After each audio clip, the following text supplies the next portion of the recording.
As we've been hearing in the 7th chapter of Mark's Gospel, we've been talking about traditions, especially the traditions of the church. And as I said a few weeks ago, sometimes the practice of those traditions forget the purpose.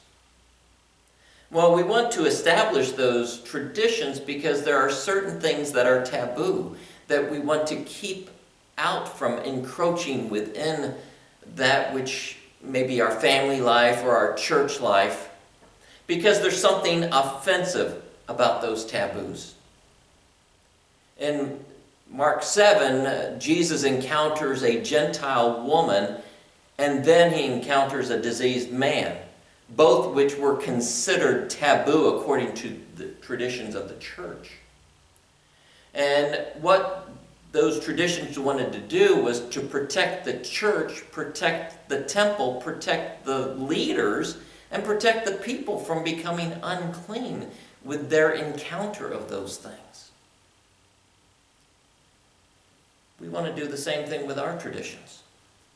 We want to somehow create some boundaries that these things of the world don't begin to shape and twist that which we are as people of God.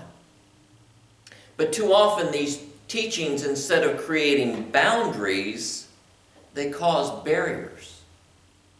They cause us to draw a line of distinction between us who are the sheep, the Christ followers, and then the dogs of the world.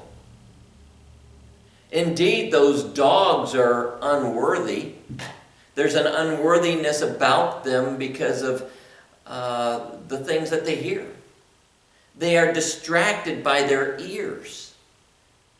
They truly want to hear what tickles their ears, what makes them feel good. And as they are distracted by what they hear, informed and shaped by that, what happens is then they are disrupted by their tongues, disrupted by the things that they say. And in this text, Jesus encounters this woman, and it seems that he says that we want to give the bread to the children before we cast the food to the dogs. Is he calling her a dog? So there's indeed this distinction of unworthiness. But the thing is, with these people who are considered the dogs of our world, and their unworthiness about their worldliness, one thing they do know. They know what it's like to be cast aside. They know what it's like to be told to wait. And especially from the church, they know what it's like to be patted on the head like a sweet little puppy dog and sort of put into the corner and forgotten. With these people that have their unworthiness because of their worldliness, too often we as the church, we ignore their plight. And as we ignore their plight, sometimes we want to hold on to our prejudice. And as we do those two things, we have a very strong inability to listen. We don't want to hear anything that they have to say.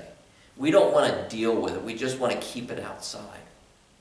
And so as we have this inability to listen, we also have an inadequate understanding, and thereby an inadequate way of handling it, of speaking to them.